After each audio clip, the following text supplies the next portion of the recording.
Bien, ahí empezamos a grabar, así que, bueno, buenas tardes para todos y todas. La verdad que, bueno, quería agradecerle a José, a Pepe por esta presentación.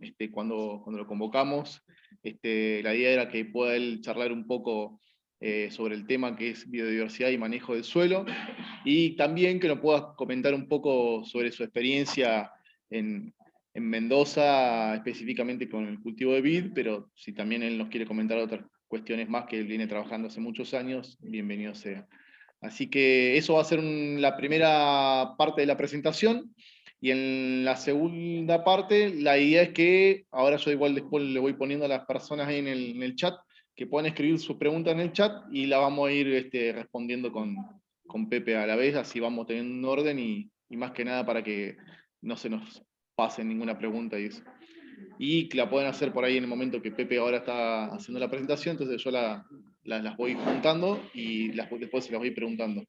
Así que bueno, Pepe, muy buenas tardes, muchísimas gracias por estar, por aceptar la invitación. Así que bueno, bienvenido al tercer mate agroecológico. Bueno, gracias Eloy. Buenas tardes a todos. Bueno, gracias a la gente de Trevelin, de Esquel, por invitarme y por darme este espacio para venir a charlar con ustedes. Me gustó la idea de que se llamen mates agroecológicos. Bueno, porque suena como que nos encontramos a conversar y a compartir un rato, y yo creo que en esto, la necesidad de espacios de encuentro para charlar y compartir ideas y visiones, en buena parte es la base con la que se construye la agroecología. Bueno, no sé si voy a poder tomar mucho mate durante la charla, pero lo tengo a mano. Bueno, como dijo Eloy, la propuesta, lo que me habían sugerido, era charlar un poco sobre esto, biodiversidad y manejo del suelo, las experiencias que estamos haciendo en el cultivo de vid. Yo estoy en la provincia de Mendoza, en particular en una zona que se llama Valle de Uco. Ya les voy a contar un poco de eso. Y me pareció que como nos estábamos encontrando a tomar unos mates y charlar sobre cuestiones de agroecología y cuestiones aplicadas, me pareció que podía ser bueno que les contara un poco cuál es mi historia, mi experiencia en relación a esta forma de trabajar, o esta forma de abordar la problemática agropecuaria, porque digo que estamos todos tratando de hacer camino en estos temas. Nos encontramos que hay una diversidad muy grande de interpretaciones, es un tema en construcción, en definitiva, ¿no? Tanto la dimensión científica como la dimensión práctica, o lo que tiene que ver con todos los movimientos sociales que se han desarrollado en torno a la agroecología. Todo eso está en construcción. Entonces es lógico que haya como un caldo así de cosas que van mezclándose todavía. No está definido el plato, por decirlo de alguna forma. Quizás tampoco se defina nunca, pero habrá una cosa un poco más elaborada, supongo, hacia adelante.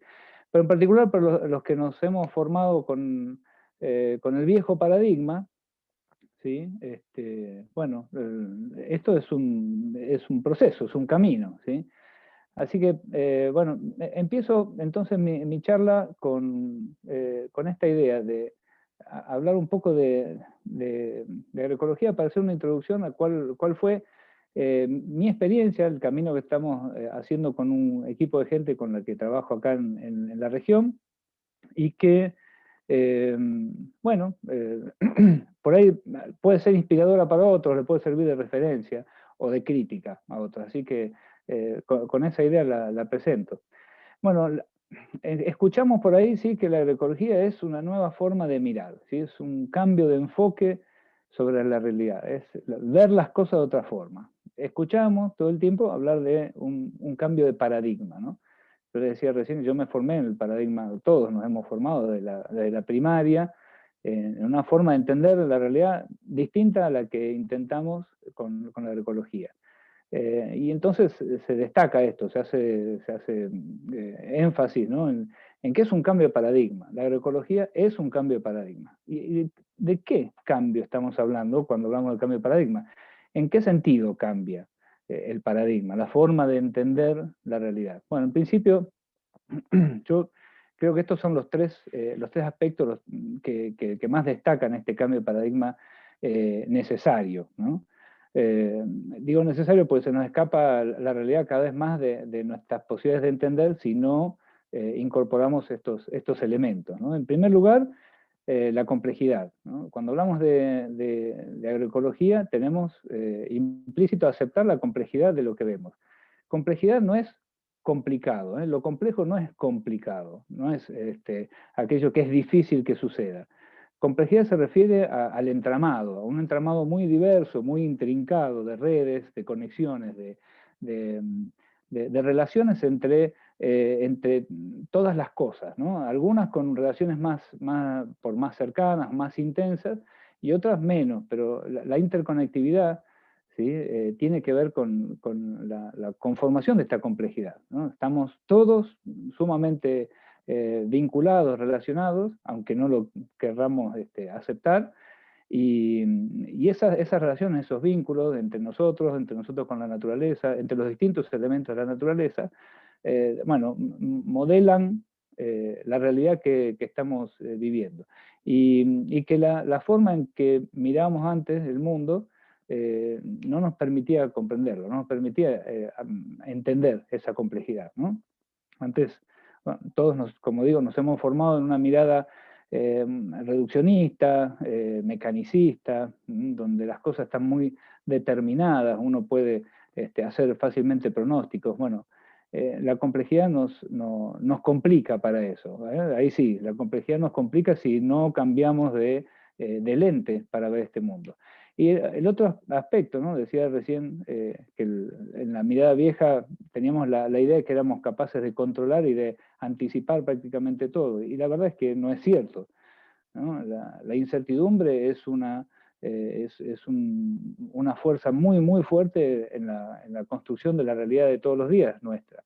Y bueno, para ejemplo, basta con hablar del COVID, ¿no? Nadie se esperaba algo así que sucediera, aunque había un montón de películas que lo anunciaban, vieron que Hollywood siempre anticipa lo que va a suceder, pero así todo, el mundo no estuvo en condiciones de prepararse para algo tan inesperado. Esta incertidumbre es una fuerza muy importante de la construcción de la realidad, y tenemos que ver cómo hacemos para incorporarla, trabajar con ella.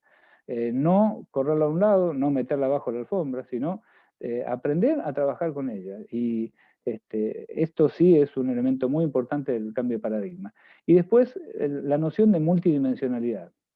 Que las cosas que importan realmente, aquellas sobre las que debemos poner más la atención y donde puede estar la clave para encontrar soluciones, no surgen de un aspecto solo de la realidad, ¿no? Hay una mezcla de elementos de diversas dimensiones.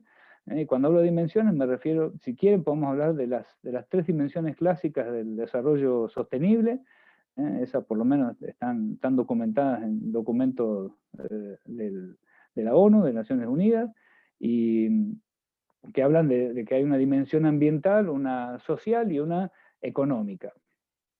Pero si nos ponemos a conversar con distintas especialidades, ¿sí? Con distintas disciplinas, vamos a encontrar que podemos hablar de un montón de dimensiones distintas en la conformación de la realidad que hacemos nosotros, sobre todo cuando empieza a jugar el factor humano, que le agrega una cantidad enorme de variables, ¿no?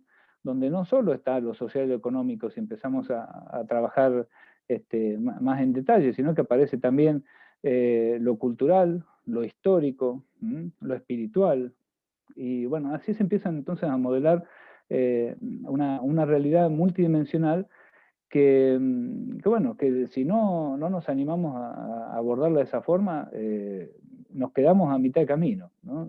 Nos quedamos lejos de poder entender lo que pasa a nuestro alrededor, ¿no? El concepto de sustentabilidad o de sostenibilidad, hay quienes los nombran como sinónimos, hay quienes intentan mantenerlos por separado.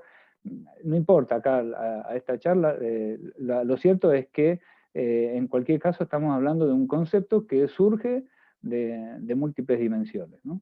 Y bueno, si no entendemos que están todas esas dimensiones jugando al mismo tiempo, entonces prácticamente seríamos incapaces de poder trabajar por conseguir la sustentabilidad de los sistemas de producción, bueno, los sistemas con los que trabajemos. Así que, bueno, se me ocurrió que era importante empezar por este lado para hablar de cuál es el camino que yo he ido haciendo, porque, bueno, esto marca el contexto, ¿no? Marca el paradigma que había que incorporar. Bueno, yo estoy en esta zona, en la provincia de Mendoza, en un valle que se encuentra dentro de la cuenca del río Tunuyán Superior, es un oasis. Vieron que en Mendoza se cultiva en oasis, en oasis irrigados. Nuestra cuenca del río Tunuyán Superior, una cuenca no tan grande, ¿sí? Pero es importante, es muy, muy importante, está abastecida por una serie de ríos y arroyos. El más importante de ellos es el río Tunuyán. Y esto que está aquí a la derecha sería entonces lo que se ve más oscuro, el área cultivada. La cuenca obviamente involucra las nacientes, ¿no? O por lo menos la divisoria de agua. En esta zona, donde yo vivo y trabajo en una estación experimental del INTA, se ha venido dando desde, digamos, de los últimos 20 años, 20 y pocos años, un proceso muy importante de avance de la frontera agrícola, es decir, el oasis, esta zona verde, se ha ido moviendo hacia el oeste, hacia arriba, en un proceso, como digo, de avance de la frontera agrícola, un proceso de cambio de suelo, en definitiva, de los sistemas agrícolas sobre el campo natural. Y esto se generó en muy poco tiempo, de una forma así importante. No voy a decir, no he usado ningún otro elemento para exagerarlo, ha sido realmente importante. Hasta dónde los efectos de eso pueden llegar a modificar la vida del resto del oasis, todavía no nos tenemos claro. Pero sí fue muy, muy importante. Y se caracterizó por ser un proceso para el cual sucedía tan rápido, de una forma así tan masiva, si se quiere, en sectores, que no hubo quien les dijera a la gente que estaba en condiciones o con vocación, digamos, de hacer este cambio de uso de suelo, qué es lo que debía hacer o cómo se debía hacer. Y ahí, digo, no lo pudo decir ni el Estado provincial, ni el Estado nacional. INTA no tuvo nada para decir en ese momento, porque no estábamos viendo las cosas de esa forma, sinceramente. O sea, hay procesos del territorio que se nos escapan de la vista, porque estamos acostumbrados a ver la realidad sesgada, reducida, ¿no? Bueno, este proceso entonces ocurrió esencialmente por vocación privada, porque hubo la posibilidad, la intención de hacer grandes inversiones, y eso fue modificando la fisonomía del valle. En una zona árida, que el crecimiento fue sobre el pedemonte justamente, y tradujo el paisaje en una cosa completamente distinta a la que estaba antes, en buenas regiones, no es que, en buena parte de la región, no es que haya sido todo transformado, ¿no? Pero es significativo el cambio. En particular, bueno, porque, a ver, esta línea que muestro acá es para marcar cuál es el desnivel que hay en estos 60 kilómetros. El río Tunuyán sale por este punto. En estos 60 kilómetros hay un desnivel de 400 metros de altura, ¿sí? Pero en este otro sentido, hay prácticamente la mitad del recorrido está el doble de la diferencia de altura. Los viñedos hoy están llegando hasta esta altura, más o menos. Y bueno, esto lo que nos está mostrando es que esta cuenca tiene así como una suerte de forma de abanico, pero es un abanico que está torcido, digamos, no está homogéneamente, desde ya no es plano y no está homogéneamente distribuido en el espacio, sino que la pendiente en esta zona es mucho más importante. Y esta zona es la que más se ha modificado, ¿no? Es donde más han ocurrido los procesos de cambio de uso del suelo, de campo natural, utilizado por una ganadería muy, muy extensiva, bueno, a ser transformado en cultivos perennes, principalmente viticultura, y con alguna implicancia más, además de esto que le digo, del cambio en sí de uso del suelo, y es que esta zona, además de ser dependientes muy, muy marcadas, es zona de recarga de acuíferos, el agua subterránea que se usa en el resto del oasis, sobre todo aguas abajo. Entonces es doblemente importante, ¿no? El hecho de cambiar la fisonomía de este paisaje con una estructura vegetal completamente distinta hizo que cambiara también la dinámica hídrica, ¿no? Así que bueno, hoy por ahí hay sectores donde podemos ver esta imagen que da la sensación de que, bueno, los cultivos de vid se pierden en el horizonte. Estos son viñedos en bloques así realmente enormes, donde claramente estamos hablando de un monocultivo que monotoniza todo, hace que todo sea muy, muy homogéneo. No hay otra producción aquí en en este área en particular.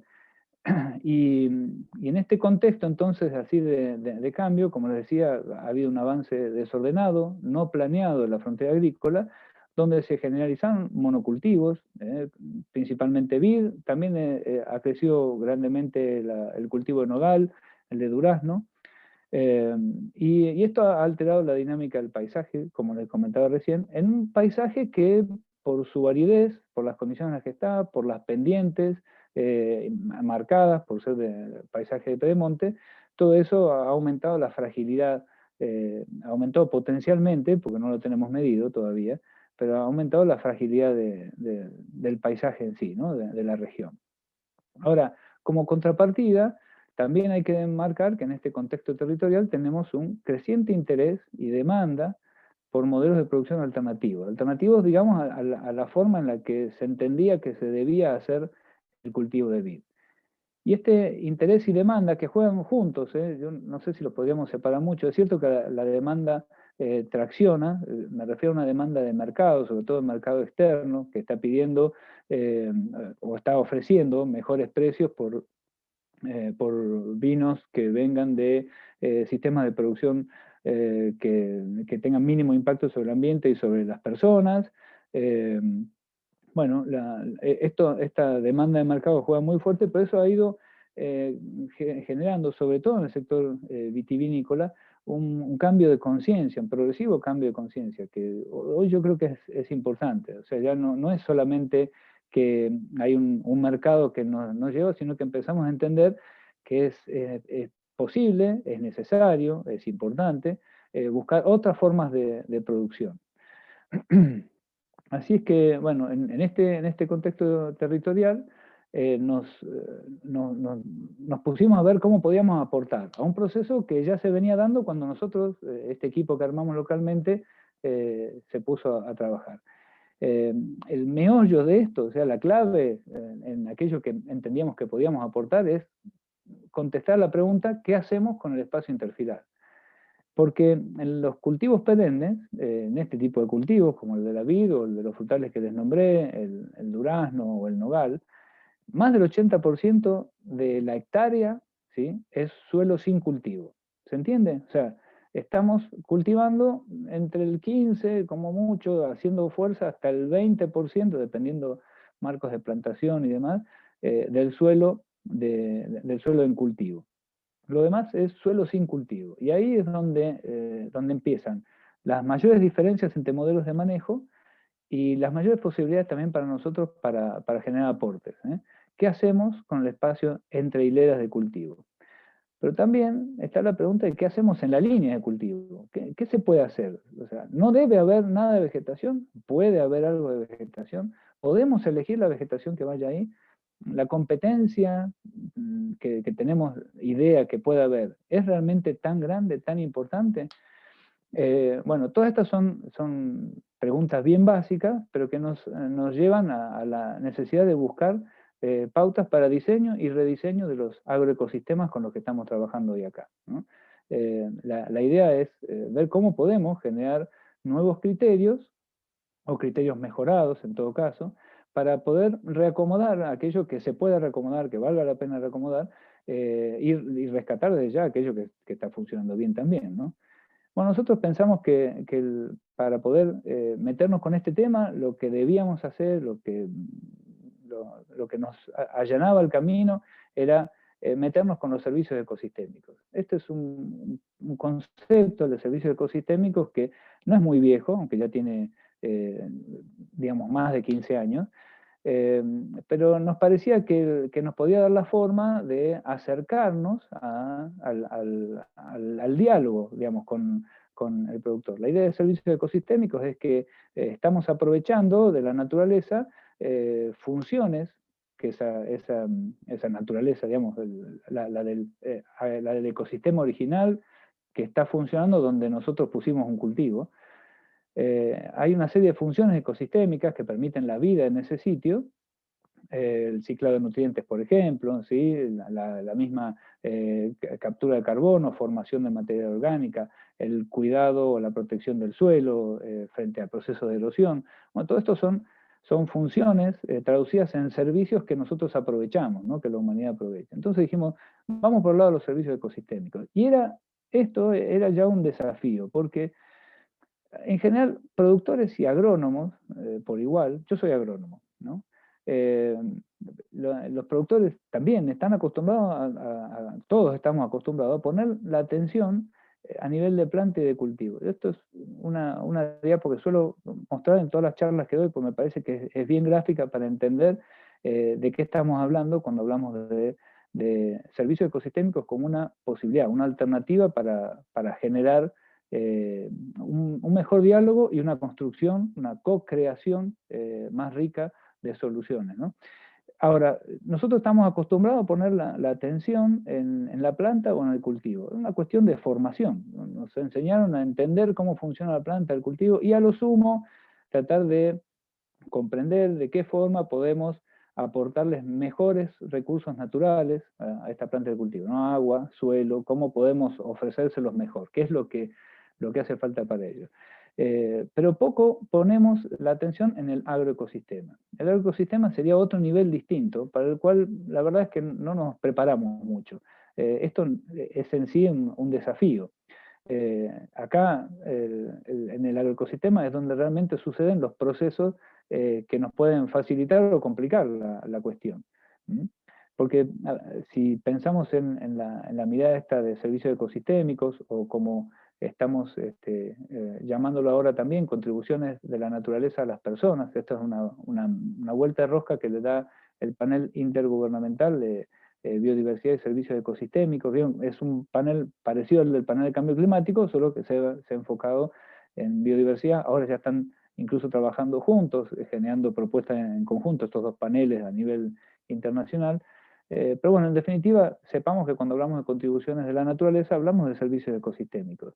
Y el tema es que cuando hablamos o nos enfocamos solamente al nivel de planta, a ver cómo está esta planta, a ver cómo se están formando los granos en ese racimo, lo que podemos estar buscando es aprovechar el servicio de provisión de uva, que tendremos al final del ciclo, ¿no? Pero nada más, no hay otro servicio que podamos ver a la escala de planta. Ahora, si nos ponemos al nivel de cultivo, bueno, la verdad que no cambia mucho la cosa, porque acá podemos, además del servicio de provisión de uva, podríamos hablar de la sanidad del cultivo en términos de, bueno, ¿cuál sería la mejor distancia entre plantas? ¿De qué forma los puedo acomodar mejor como para que la interferencia intra-vid, o sea, entre plantas de vid no sea tan compleja? Bueno, ¿cómo podemos mejorar esos aspectos de relaciones para que el cultivo que tengamos sea sano? Pero la verdad es que a los dos niveles estos, donde estamos acostumbrados a mirar, lo único que podemos ver son estos dos servicios, ¿no? El de la provisión y de la sanidad del cultivo. Pero si logramos mirar a la altura o al nivel del agroecosistema, es simplemente corrernos un pasito para arriba, tomar un poco más de perspectiva, ¿no? Es eso. Pero si lográramos hacerlo, tendríamos la posibilidad de ver por lo menos esto, que no es una lista exhaustiva, hay muchos más para nombrar, pero fíjense cuántos más aparecen cuando nos movemos al nivel de agroecosistema. ahí aparece no solo la provisión de alimentos y la sanidad del cultivo, sino también la posibilidad de entender cómo es el ciclado de agua en el lote donde estoy, en el campo donde estoy, cómo es la formación y la estructuración del suelo, cómo es el ciclo de nutrientes, cómo es el control de plagas y enfermedades, cómo es la polinización, es decir, la polinización en la vid, no hace falta polinizadores. No, bueno, pero el resto de las plantas que están por ahí sí la necesitan. Y sepamos que los polinizadores pueden estar ofreciendo servicios también importantes, porque buena parte de los polinizadores pueden estar contribuyendo también al control de plagas, ¿no? Entonces, el refugio de hábitat, refugio o hábitat para benéficos es también otro aspecto, el control de erosión, la recarga de acuíferos, como nombrado hace un ratito, la captura de carbono, en un contexto donde estamos valorando este tipo de funciones bueno, por las posibilidades de mitigar efectos del cambio climático, la detoxificación de contaminantes, un aspecto que es muy importante tener en cuenta cuando venimos de años y años de contaminar con agregados de distintas cosas, de distintos compuestos a nuestros suelos. Y esto tiene una implicancia adicional que a mí me parece que es muy, muy importante. Y es que toda esta lista de procesos que están ocurriendo en la naturaleza ocurren aunque nosotros no les prestemos atención. No es que están esperando que nosotros los activemos.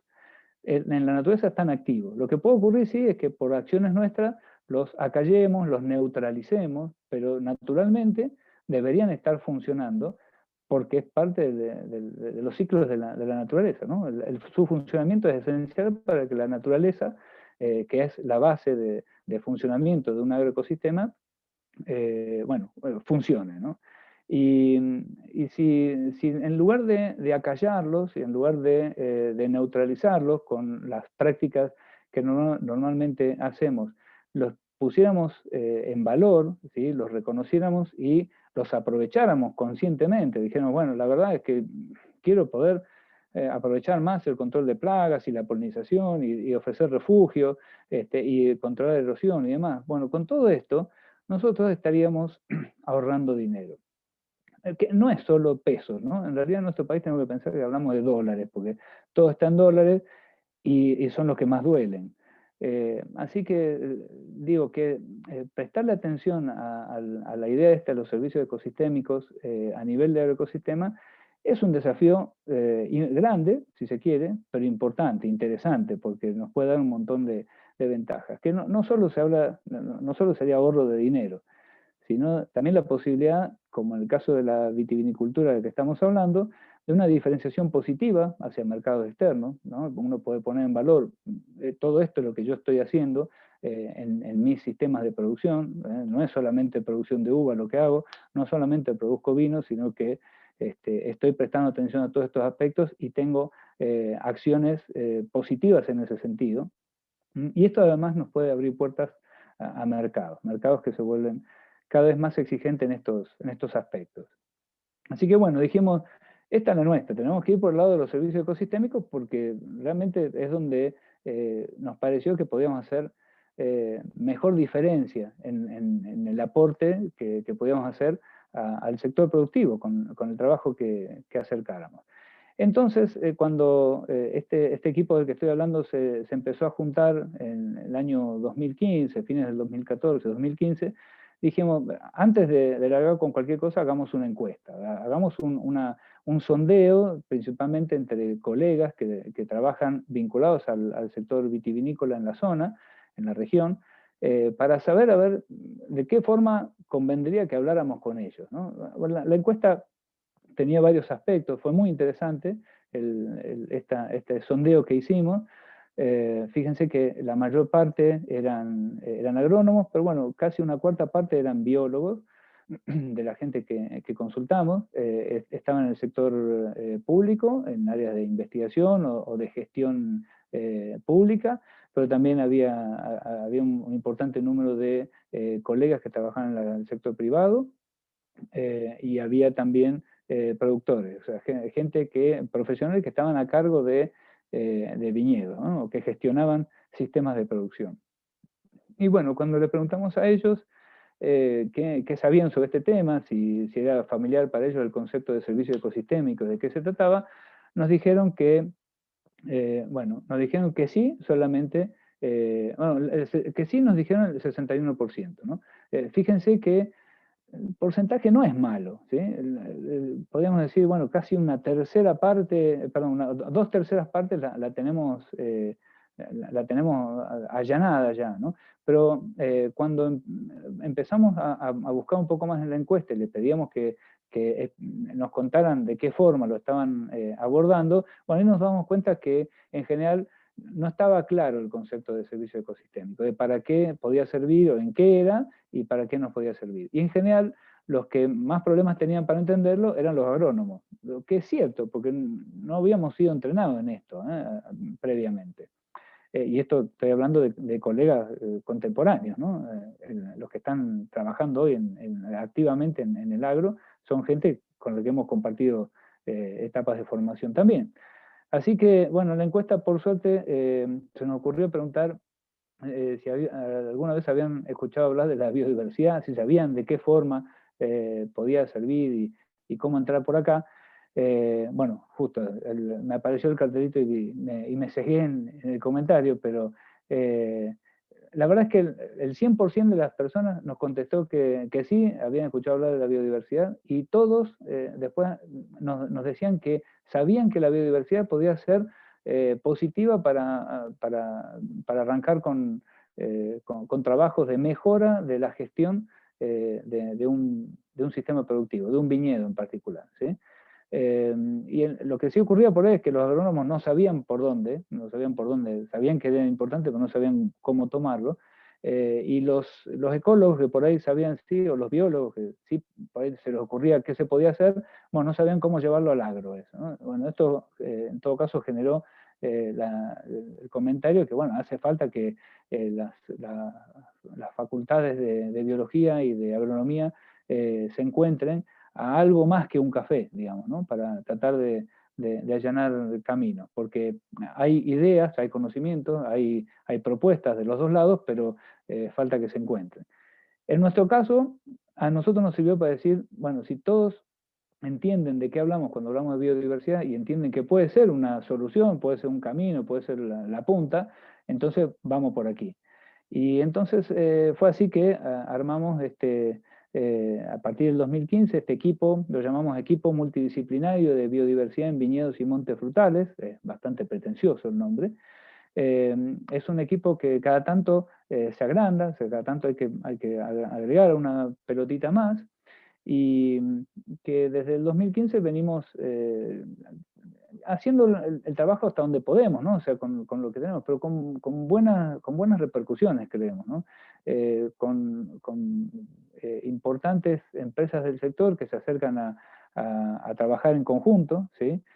Nuestra propuesta es trabajar no trabajar ni para, ni con nuestras preguntas solamente, ¿no? Sino trabajar en conjunto, hacer lo que decimos un trabajo de co-creación de soluciones, ¿no? Y además de estas bodegas con las que estamos trabajando, también hay otros productores, hay productores de frutales también, hay una línea de trabajo que estamos en particular empezando con nogales, hay otra que se vienen llevando con durazno.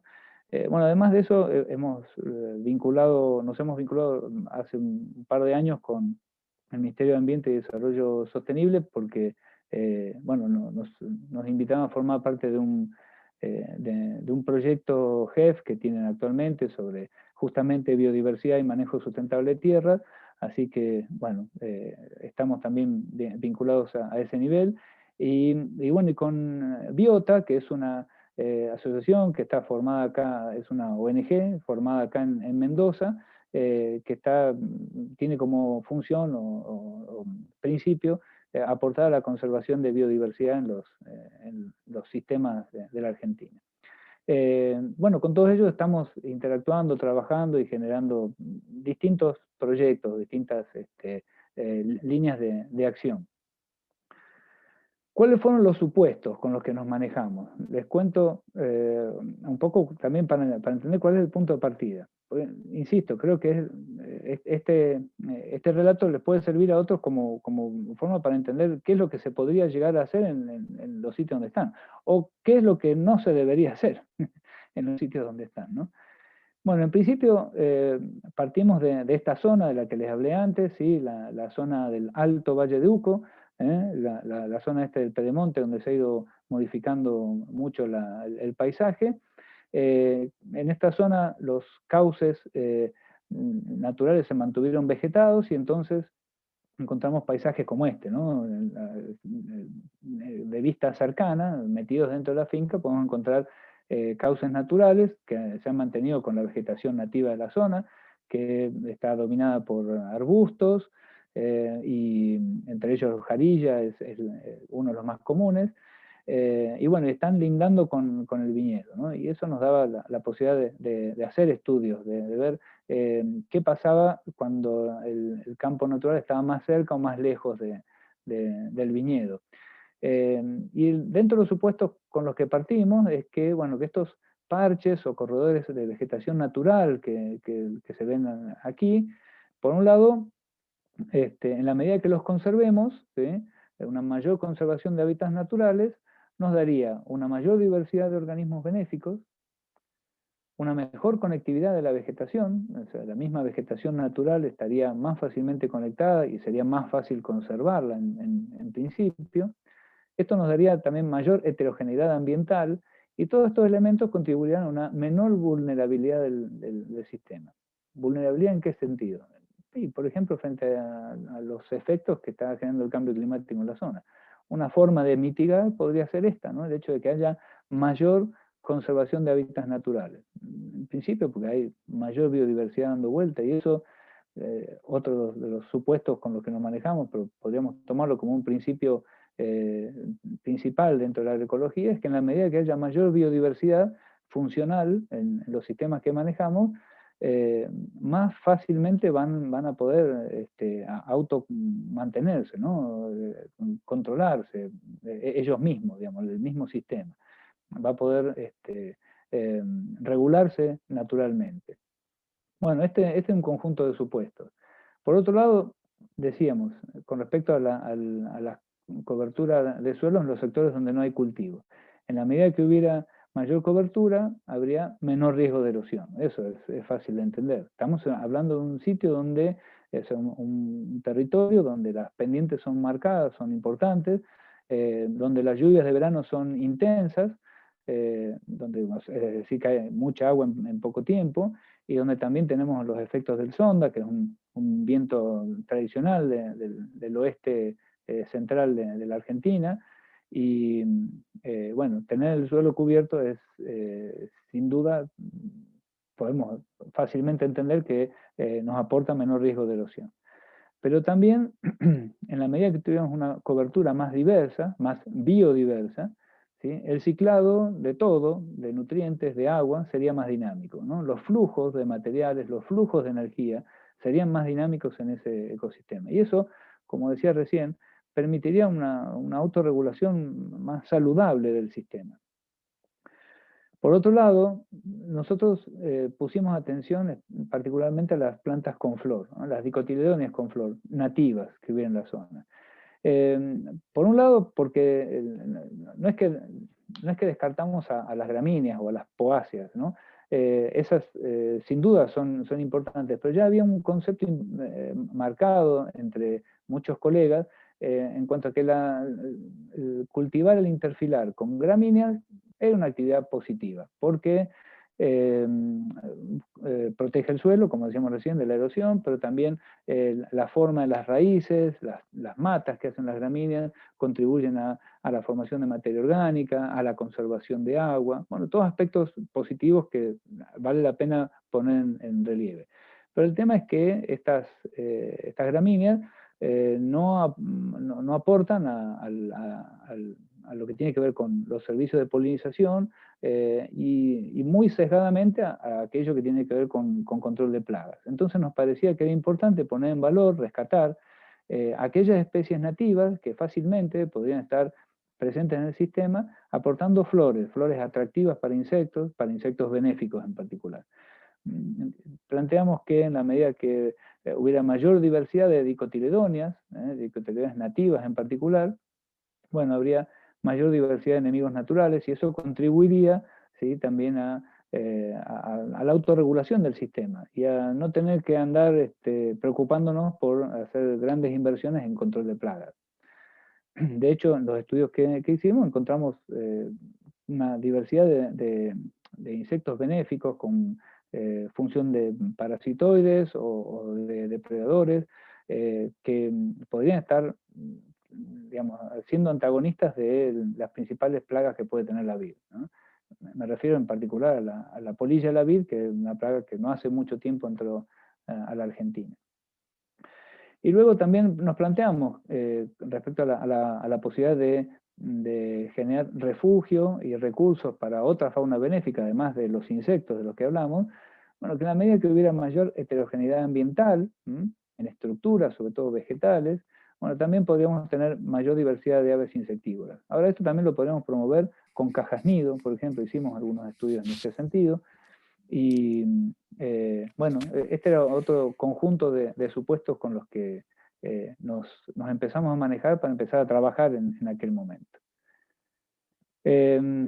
Para darles una idea general, lo que buscamos fue empezar haciendo monitoreos de vegetación y de insectos y de aves, como les comenté, ¿no?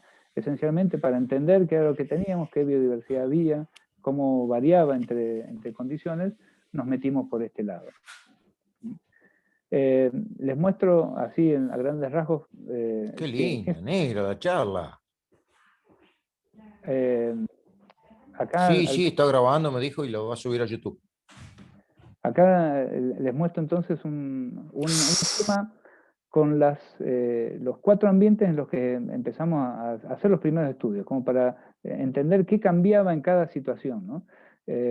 Y ahí entonces probamos viñedos en los que no había nada de cobertura vegetal, ya sea por acciones mecánicas, o sea, por laboreo o por uso de herbicidas, y lo comparamos con situaciones donde había vegetación espontánea solamente, donde no había nada sembrado, se dejaba crecer lo que hubiera.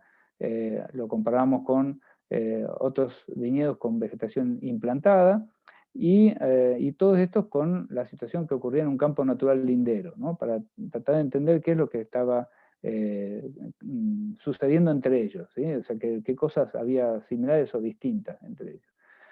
También después, ya en una nueva etapa de trabajo, nos pusimos a ver qué diferencias había entre sistemas donde había vegetación espontánea nativa principalmente, ¿no? Donde primordialmente era eso lo que estaba presente, o donde había vegetación implantada con los criterios que se hubiera usado en esa finca en particular, y después lo comparamos con situaciones en las que convencíamos, digamos, a las empresas o al productor que dejara sectores sin cegar, sin cegar en el interfilar y tampoco bajo la hilera, y eso contrastarlo con áreas cegadas. Estos son parte de los estudios que estamos aún llevando adelante.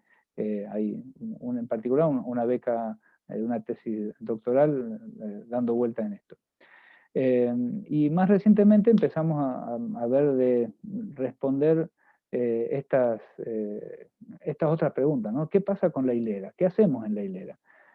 Y bueno, ahí estamos viendo en otro conjunto de ensayos qué ocurre si lo dejamos sin intervención, si no hacemos nada en ese sector y dejamos que crezca lo que hay, lo que queda después de muchos años de un manejo, si se quiere, convencional. Llamémoslo, habría que definir qué es un manejo convencional, pero esto, ¿no? Un manejo basado en el uso de herbicidas, particularmente de glifosato, y mecanización, y bueno, y alguna cobertura de suelo en el espacio interfilar.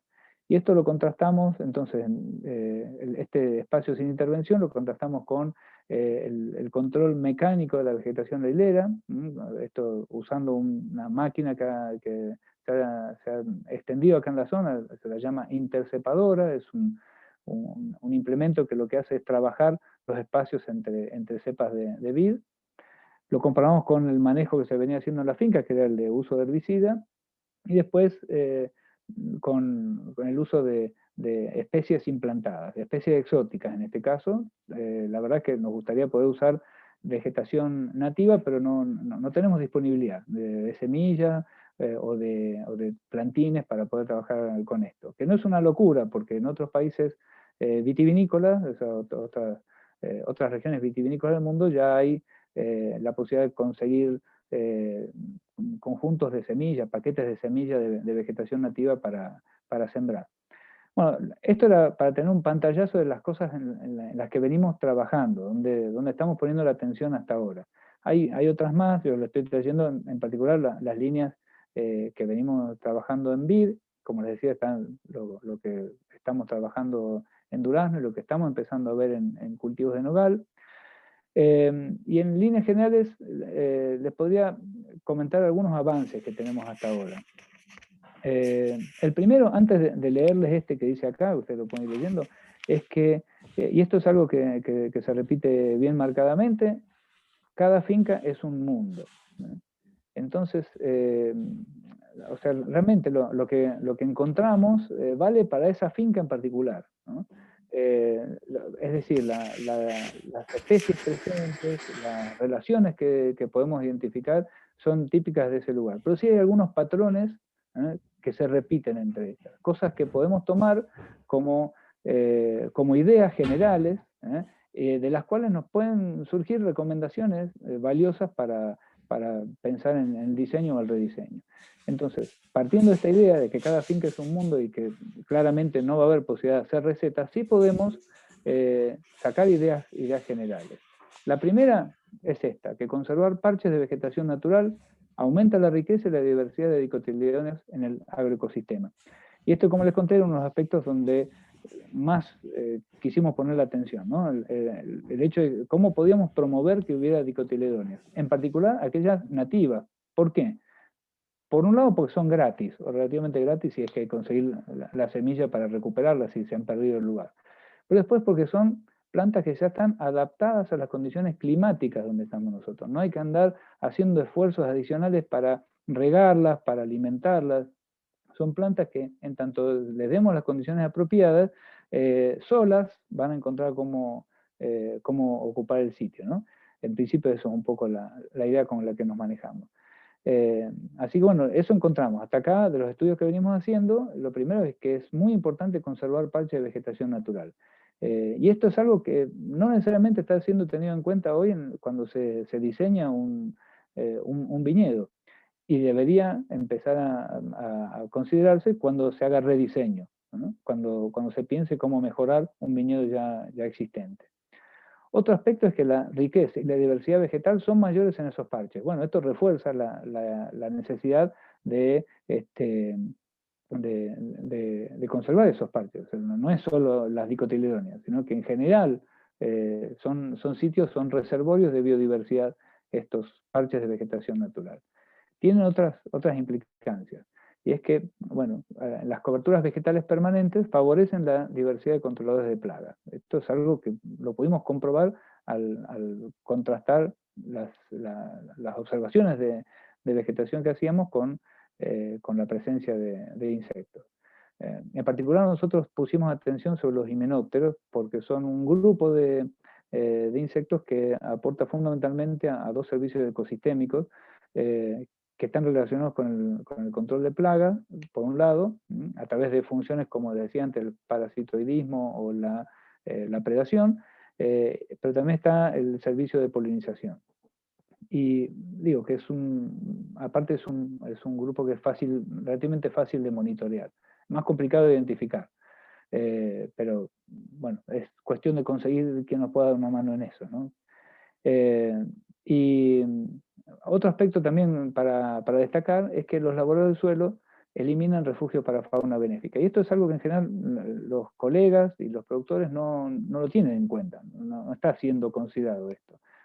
No conocemos, los agrónomos, que hay un conjunto de avispas predadoras que hacen nido en el suelo y que en la medida que estemos moviendo el suelo continuamente para controlar teóricamente, ¿no? Entre comillas, pongámoslo, controlar vegetación espontánea, no voy a decir malezas porque sería tratarlas peyorativamente y no sé si son tan malas, no lo tengo claro, digo, hay que estudiarlo eso. Bueno, para controlar la vegetación espontánea estamos controlando también insectos benéficos, los estamos echando, estamos haciendo que se vayan del medio. Esos insectos benéficos pueden ser antagonistas de los problemas de plagas que se nos pueden presentar en el viñedo. Luego, también podemos decir que las coberturas con gramíneas favorecen el control de homópteros. Esto también vale la pena destacarlo. O sea, no es que hay que reemplazar gramíneas por dicotiledóneas. Hay que ir hacia coberturas de suelo que sean diversas, biodiversas, con plantas con distintas funciones. Y las gramíneas, además de las funciones que nombré antes, de producción de materia orgánica, conservación de agua, fijación de suelo y demás, también albergan a antagonistas de homópteros. Son refugios para controladores de homópteros. Entonces, también son interesantes tenerlo dentro de un esquema de autorregulación facilitada, ¿no? Dentro del viñedo. Por otro lado, las dicotiledóneas nativas favorecen la diversidad de parasitoides. Esto también es un aspecto importante a destacar, ¿no? En la medida que tengamos vegetación nativa con flor, esa vegetación nativa está promoviendo la presencia de insectos que pueden estar en sus primeras etapas de ciclo de vida, ayudándonos a controlar las especies problemas. Por otro lado, las coberturas con dicotiledóneas en general favorecen la presencia de himenópteros. ¿Se acuerdan? Les dije recién que estábamos estudiando el grupo de los himenópteros. Y cuando hablamos de abejas, no solo las abejas, la apis melífera, que es la que se cría para poder sacar la miel, sino la enorme diversidad que por suerte tenemos de abejas salvajes. Bueno, aparentemente, esto es algo que yo aprendo también, el hecho de que haya una importante presencia de abejas salvajes, una importante diversidad, una riqueza y una diversidad de abejas salvajes en un ambiente, puede ser un buen indicador de calidad ambiental de ese sitio. Entonces, qué mejor si queremos poner en valor las cosas que hacemos para mejorar nuestra gestión ambiental, que poder rescatar ese dato, ¿no? Cómo estamos pudiendo promover la presencia de abejas y de avispas predadoras en nuestro ambiente. Y luego también, en definitiva, haciendo como una síntesis de las cosas que le vengo comentando, que podríamos modificar el hábitat que nosotros diseñamos para promover determinada fauna benéfica, de forma de facilitar no solo insectos benéficos, sino también aves que contribuyan a los autocontroles dentro del sistema. Tenemos la intención de empezar a trabajar con murciélagos también, que todos libres de COVID, esto es con lo que vamos a trabajar, les aseguro. Y la idea es que, bueno, todos estos elementos están contribuyendo, ¿sí?, a armar pautas de rediseño que sean digamos, más beneficiosas como alternativas a los sistemas más comúnmente utilizados. Esto es, en pocas palabras, lo que como a modo de síntesis, lo que estamos haciendo, lo que estamos encontrando con los estudios que venimos haciendo en estos últimos años y que, bueno, se han diluido un poco con esta situación de la pandemia, pero que siguen adelante. Algunos me preguntarán, y está todo muy lindo, pero ¿y los rendimientos? Porque cuando nos ponemos a meter más vegetación y buscamos, bueno, ¿qué pasa con los rendimientos? La competencia y todas estas cosas que nos han dicho, ¿no? La existencia aparentemente de malezas. ¿Qué ocurre con los rendimientos? Bueno, no tengo datos para mostrarle acá de lo que venimos haciendo, porque, bueno, diversas razones, porque son datos que en algunos casos están dentro de convenios de trabajo que tenemos con empresas, y están en proceso, ¿sí? Lo que sí les puedo decir es que en general hay una tendencia a en la medida que haya mayor vegetación, no solo la de vid, sino mayor vegetación en los cultivos, bueno, hay una tendencia a que los rendimientos bajen. Y es lógico, es esperable eso. Y que hay algunas especies que pueden estar haciendo una presión de interferencia, digamos, con la vid más fuerte que otras. Y eso, bueno, abre la posibilidad o la necesidad de trabajar con diversas especies acompañando el cultivo de vid. Es esperable que incluso en condiciones distintas, es decir, en fincas distintas, con suelos distintos, con manejos del agua distintos, haya que probar con especies distintas acompañando a la vid. No obstante, quería traerles acá, tuve la suerte de participar esta semana de un webinario de una especialista europea que ha estado trabajando con esto y que han hecho una revisión recientemente de una suerte, un metaanálisis, ¿sí? Es una suerte de revisión muy importante, genial, de trabajos de viticultura, en donde ellos lo que querían era tratar de despejar alguna idea sobre en qué medida la producción integrada, como lo llaman ellos, sería una producción con uso muy racional de químicos y muy acotada en aspectos de manejo. Estamos hablando igualmente de viñedos europeos, ¿no?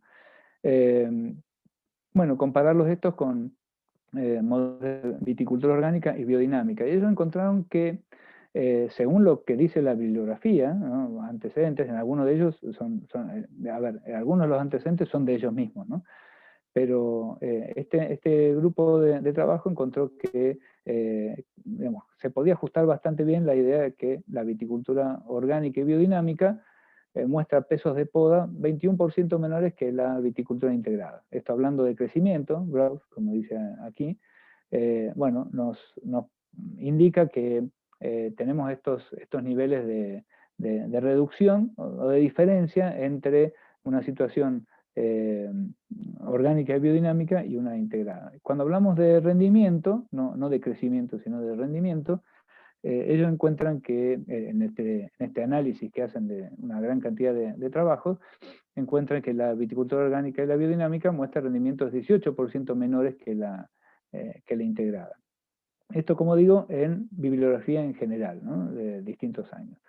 Y después, en esta presentación que hizo esta mujer, Johanna Doring, bueno, ella mostraba que luego de muchos años de estudio en la universidad donde ella está, encontraban que les daban más o menos estos mismos valores. Es decir, que la reducción en pesos de poda, es decir, en crecimiento, ¿no? y en rendimiento estaban en estos niveles, en 21% para uno y 18, 17% para el otro. Digo que puede ser una orientación. Tengamos en cuenta igualmente que estamos hablando de un sistema de producción distinto, el de esta gente, es una viticultura de secano, en un medio diferente, pero bueno, nos puede servir como valor de referencia, como contraste. Entonces ahí podríamos decir, a ver, me asusta esa reducción del 18%, me asusta esa reducción del 21%, que me indica que, bueno, que el viñedo está desarrollándose, o sea, está creciendo menos, está formando estructura vegetativa a un nivel menor que el otro.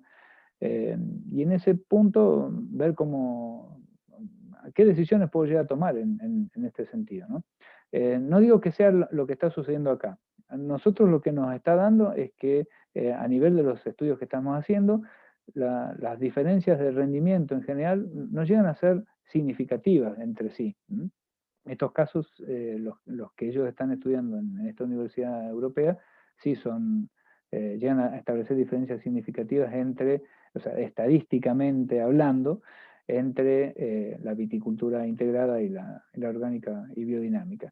En los estudios que estamos haciendo nosotros, quizás por las condiciones de los viñedos en general, las diferencias no llegan a ser muy marcadas, pero sí tenemos esta tendencia a un rendimiento, un desarrollo menor, un crecimiento menor en las situaciones donde hay mayor vegetación. El punto en esto es que, como digo, no hay recetas. Lo que hay que ver es cómo encontramos el punto medio donde al sistema que estamos gestionando, el que sea, ¿sí? La cosa funcione, nos sirva. Y no generar acciones o prácticas que, por no perder un supuesto porcentaje de rendimiento, me terminen saliendo todo más caro. Y entonces el resultado que esperaba conseguir de otra forma lo termino tirando en gastos energéticos por traer mayor cantidad de insumos de la forma que sea, ¿no? al sistema. Entonces, esto era como para completar un poco la mirada, porque si nos quedamos solamente hablando de la importancia de promover la biodiversidad y la cobertura de los suelos y la integridad de ese suelo y que pueda estar vivo, rico y bien dinámico, seguramente iba a surgir la duda, sobre todo aquellos que están trabajando en viticultura, acerca de qué hacemos con el rendimiento. ¿Esto me lo paga? Bueno, yo tengo la sensación de que todas estas alternativas que estamos probando tienen la ventaja de poder reducir niveles de gasto sin pérdida sustancial de rendimiento. A pesar de estos porcentajes que estamos hablando, yo creo que hay que hacer las pruebas locales, y además pudiendo aprovechar a la vez varias de las funciones que naturalmente el agroecosistema que estamos gestionando nos puede ofrecer. Bueno, llegado a este punto, yo quería aprovechar que los tengo a varios de ustedes todavía enganchados y hacerles una consulta por Mentimeter.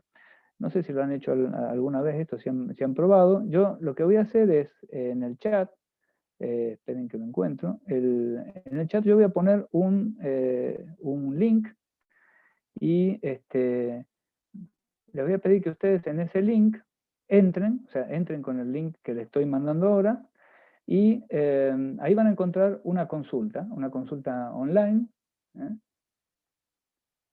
Es un... La voy a poner aquí, a ver, esperen que voy a tener que salir momentáneamente de la pantalla. Sí, Pepe, los que Voy a están dejar con compartir. celu también pueden. ¿Es factible? Sí, que hagan la prueba. Yo creo que sí, que van a poder. Hagan la prueba, me parece que no va a haber inconveniente, pero por las dudas, Vamos. hagan la prueba para... esperen que... bueno, ahí ya largué la consulta. Van a ver, hay 7 puntos y lo que les pido es que ustedes califiquen según su criterio, el criterio que tengan ustedes, califiquen qué les parece, esas prácticas que están propuestas ahí, de qué manera pueden impactar en un viñedo, ¿sí? Si no están trabajando con viñedos, si están trabajando con árboles frutales, aplica perfectamente, o sea, reemplacen viñedo por el frutal con el que estén trabajando, y si están trabajando con horticultura, bueno, háganse la idea de qué pasaría en un cultivo perenne. Para horticultura podríamos hacer 2 o 3 cambios en eso, ¿no? Un par de ajustes para que sea más fácil de percibir. Pero bueno, ¿cuál es el impacto positivo que tendría en el viñedo para ustedes esta práctica? ¿Y cuál sería la factibilidad de implementación? Pensando que esa factibilidad de implementación, bueno, está dependiendo digamos, de la decisión de la persona que está a cargo de este sistema, de poner algún esfuerzo o dinero en eso, ¿no? Yo voy a intentar poner la imagen que va a surgir a partir de que ustedes vayan cargando sus datos ahí. Lo que les pido entonces es que entren a ese link y vayan calificando como les parezca. Esto nos va a llevar un ratito, porque son varios puntos. Ya tenemos una respuesta, muy bien. Esperen que voy a cambiar de... Voy a mostrarles acá entonces la pantalla del Mentimeter. Ya tenemos 3 respuestas. Bueno, interesante, porque se van marcando diferencias, ¿no? Fíjense que, bueno, no quiero cejar a los que todavía están trabajando. Sigan valorando. Vamos a esperar unos minutos, si no hay inconveniente, y me voy a tomar un mate ya que estoy. Bien, ya tenemos 4. Se van moviendo las burbujitas.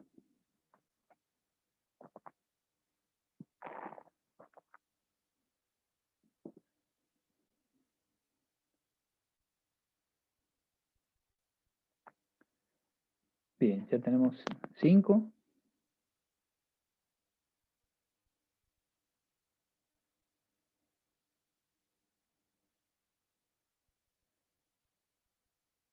Bien, es interesante. Hasta ahora venía la incorporación de parches de vegetación nativa como la práctica más fácil de implementar y con mayor impacto, y ahora le ganó el promover refugios para la biodiversidad.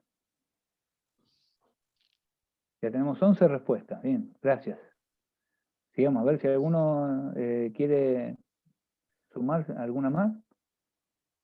Es uno solo por persona.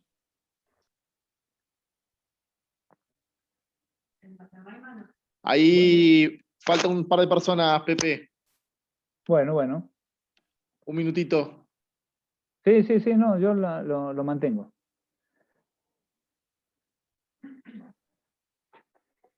¿Listo? Bueno, ya tenemos 15 respuestas. ¿Quieren que paremos acá?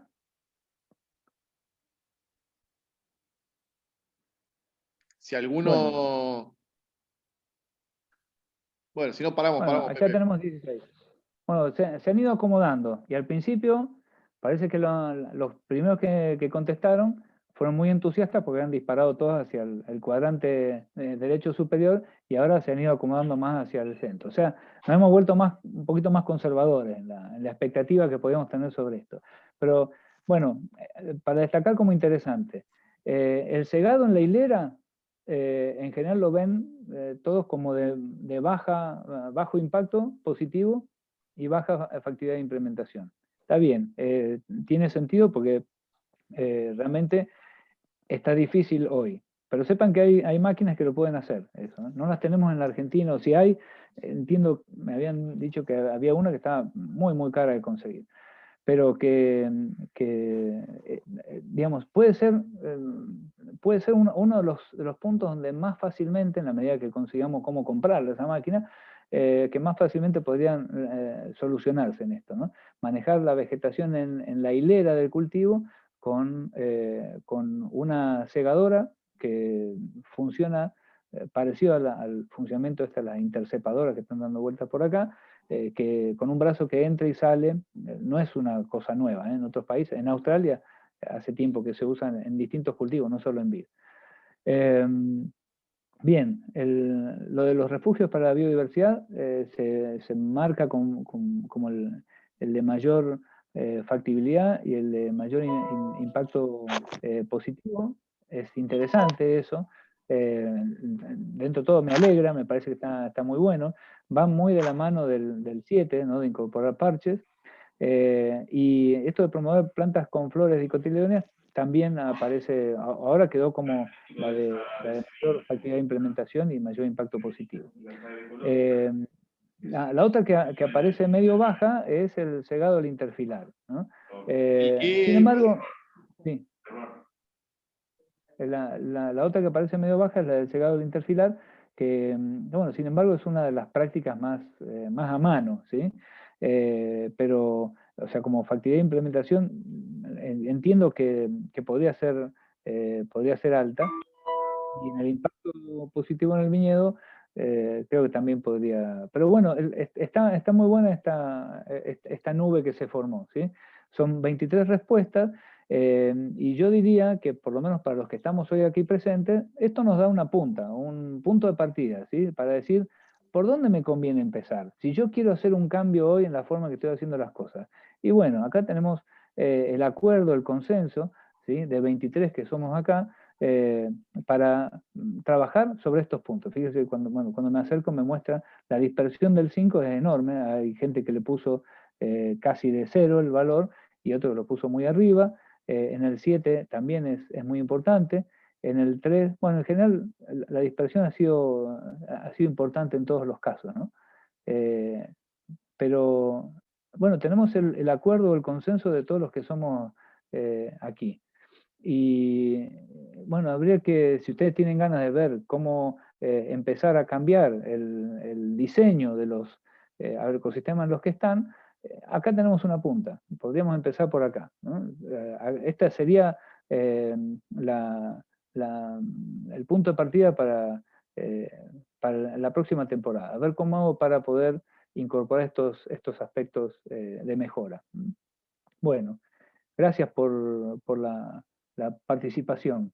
Y voy a salir de aquí, voy a volver a la presentación. A mí me sirve mucho también esto que me han ayudado a hacer, porque, bueno, para lo que estamos haciendo nosotros también es una validación de lo que estamos proponiendo, ¿no? Bien, voy a volver a compartir y ya cierro la presentación para que pasemos algunas preguntas. Bien, quería invitarlos y comentarles e invitarlos a participar y meterse en esta página de internet, donde en realidad es una plataforma de ciencia ciudadana, la de eNaturalist. Ahora esta fue actualizada por una plataforma local, la de Argentinat, pero funciona, esto que les estoy mostrando funciona en las dos. Como les digo, es una plataforma de ciencia ciudadana de gente que se dedica a trabajar en biodiversidad, y nosotros ahí armamos, un compañero nuestro, parte del equipo, armó un proyecto. Lo van a reconocer fácilmente al que armó esto, porque es el principal observador ahí en nuestro proyecto. Y aquí es un sitio abierto donde cualquiera de los que tengan ganas, sin necesidad de vincularse a la plataforma en sí, simplemente metiéndose en la página, pueden subir las fotos que hayan sacado en la condición en la que hayan hecho. La condición, perdón, es que sí tiene que tener las coordenadas de latitud y longitud para que pueda quedar georreferenciado. Explórenla, es interesante. Acá lo que estamos haciendo nosotros es haciendo un relevamiento de cuál es la biodiversidad que aparece en los viñedos, en particular de Mendoza, pero podríamos ampliarlo con las observaciones de ustedes a la del sitio donde estén. Pueden hacer también sus propios proyectos dentro de esto. Y es interesante esto por varias razones. Por un lado, porque, bueno, puede ser la forma de vincular a la gente con la que trabajamos a conocer y reconocer las especies con las que se encuentran en su sitio, ¿no? En su agroecosistema, su viñedo, su monte frutal o lo que sea. Pero también nos permite a nosotros saber cuáles son esas especies que tenemos. Subiendo las fotos, hay gente vinculada a la plataforma que se ocupa de identificar. Entonces, si uno quisiera saber de qué especie se trata, hay gente que lo hace por uno, ¿no? Estamos contribuyendo con eso a conocimientos que se generan en otros niveles, donde hay gente que usa esas redes, esos cúmulos de datos abiertos para poder hacer otro tipo de estudios, de distribución de especies, de estudios de biología, de ecología. Y bueno, nos puede servir como una forma también de acercar a la gente con la que trabajamos a esta forma de ver el viñedo, y también a la educación, a que la gente de nuestra comunidad conozca cuál es la biodiversidad con la que trabajamos y la que podemos estar aprovechando en los agroecosistemas que gestionamos. Ahí tienen la dirección original del sitio. Igual esto sí queda grabado, pero si se meten en internet y buscan eNaturalist, les va a abrir la página que les mostré antes, y ahí si buscan dentro de los proyectos el de biodiversidad en viñedos de Mendoza, van a poder entrar. Fíjense ya la cantidad de observaciones que tenemos, hay 7.500 informaciones. Y como les digo, es la posibilidad también de, no hace falta ser especialista en nada de esto. Uno saca la foto de aquello que le llamó la atención, sea insecto, sea planta, sea ave, y la misma plataforma se ocupa de ayudarnos a conocer qué era, ¿no? Y con eso estamos contribuyendo a que otras personas también sepan que hasta ahí llegan esas especies, en ese momento del año y en esa condición particular de su ciclo de vida. Bueno, para terminar, un pensamiento, una reflexión de Stephen Gliessman, que es uno de los referentes de la agroecología. Él en un trabajo de 2004 plantea que debemos aprender a ser más competentes en nuestro análisis agroecológico para evitar problemas o cambios negativos antes de que ocurran, en lugar de luchar para revertir los problemas después de que se hayan creado.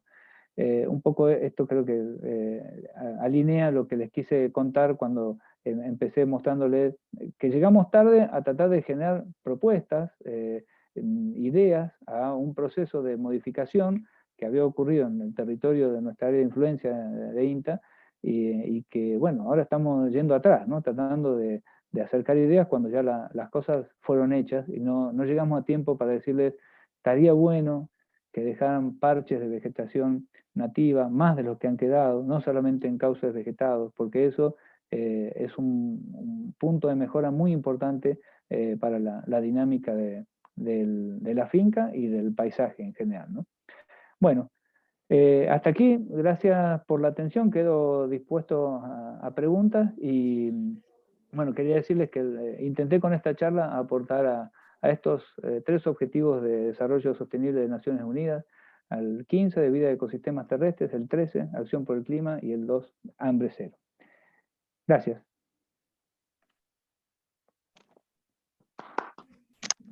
Buenísimo, muy amable para... Pepe. Gracias. Bueno, me alegro. Gracias. Me alegro. Espero que haya servido para generar discusión. Bien. Arrancamos entonces con las preguntas. La primera acá, Walter pregunta, ¿cómo manejan el compromiso de la siembra del interfilar y el control pasivo de heladas? Bueno, ese es un tema que asusta a todos los productores acá en la zona, ¿no? En principio, lo más importante para empezar a responder es que lo que nos proponemos de nuestro grupo de trabajo no es decir lo que hay que hacer. Nosotros no vamos a decirle lo que hay que hacer a nadie. Aparte, en muchos casos estamos trabajando con colegas que ya saben qué es lo que hay que hacer. Y en el caso de productores que hace años que vienen trabajando su propia finca, menos todavía. ¿Qué le vamos a decir nosotros lo que hay que hacer a un productor que conoce su sistema, que él sabe porque lo ha hecho él?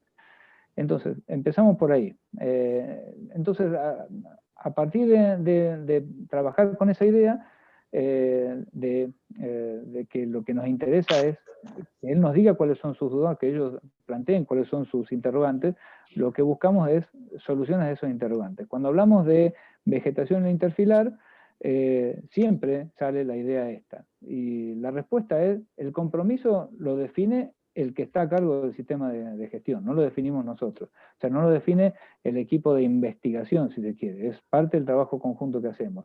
Ese tipo de decisiones son de ellos, y estudiamos hasta el punto donde les parezca viable, ¿sí? Hay situaciones, hay fincas que por las características se pueden dar un mayor tiempo, una mayor, digamos, un margen mayor de maniobra para eso, pero en general, en todos los casos, planteamos a la vegetación del interfilar, acá en el Valle de Uco en particular, hay que mantenerla baja a principios a fines de octubre, principios de noviembre. Ahí en ese momento hay que hacer un segado como para que no llegue a comprometer una helada fuerte al cultivo. Vale decir también en esto, en que el cambio climático nos está dando una mano. Trae problemas, pero trae algunos efectos para tener en cuenta, que yo no sé si decirle favorables, pero que nos relajan en este punto. Y es que los riesgos en general vienen siendo menos leves. Durante este periodo de cambio global, donde no sabemos hacia qué clima vamos, lo lógico de esperar es el cambio. Si vamos a tener años muy, muy fríos y años muy, muy cálidos. Pero en líneas generales, los riesgos no están siendo tan serios. Volviendo a la pregunta, que me fui un poco por las ramas, el compromiso lo define el mismo productor. Y él dice hasta dónde se aguanta y hasta dónde no. Y nos manejamos después. Las alternativas, las propuestas que surjan, las hacemos en función de esas posibilidades que él tenga. De las posibilidades me refiero no solo de responsabilidades, de posibilidades económicas o tecnológicas, sino también de sueño. Hay productores que no pueden dormir si sienten que corre riesgo su viñedo. Y bueno, eso hay que tenerlo en cuenta también. Bien, perfecto. Seguimos con Pedro. Dice, ¿cuánto afecta al desarrollo de las raíces dejar la vegetación debajo de la planta? Si, bueno, hay competencia se lleva los nutrientes. Dice, ¿hay algún estudio sobre esta ventaja en plantas nuevas o siempre el estudio que se hace sobre plantas adultas? Bueno, a ver, hay varias preguntas en una. En general, lo que les puedo contar, hay algunos estudios hechos acá en Mendoza sobre estos temas. En general, los efectos varían con la especie, como les decía antes. Hay especies que son más agresivas, digamos, que compiten de manera más agresiva con la vid, entonces esas tienen un impacto mayor. Hay mucha información, sobre todo hablando de vegetación lilera, quizás no haya tanta, pero sí hay estudios interesantes hechos en Australia, que son más parecidos a los de nuestro oeste de la Argentina, ¿no? Que lo que podría ser, no sé, lo que podría ocurrir en Europa. Y bueno, hay mucha información para buscar. Yo sí le puedo adelantar que desde ya una planta que está compartiendo espacio con la vid va a estar interfiriendo con ella. El tema es que esa interferencia, hasta cierto punto, si lo tomamos solamente en términos de quién se lleva los nutrientes, y un nutriente puntual, no sé, veamos, qué sé yo, una molécula de nitrato que anda dando vuelta por ahí, bueno, ahí puede ser que nos llegue a preocupar el hecho de que una planta se lo lleve. Pero el tema es cuáles son todos los otros beneficios que tiene esa planta creciendo en conjunto, aliada con la vid.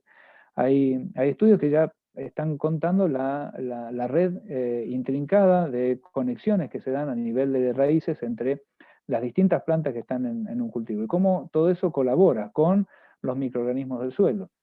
El tema de microorganismos del suelo es un tema enorme que todavía lo estamos apenas empezando a trabajar, ¿no? Acá tenemos la paradoja de que Mendoza es quizás la provincia o la región con mayor concentración de microbiólogos de la Argentina, pero todos se dedican a fermentar vino, entonces no tenemos mucho conocimiento de la microbiología del suelo. Realmente estamos tratando de conocer mucho de esto.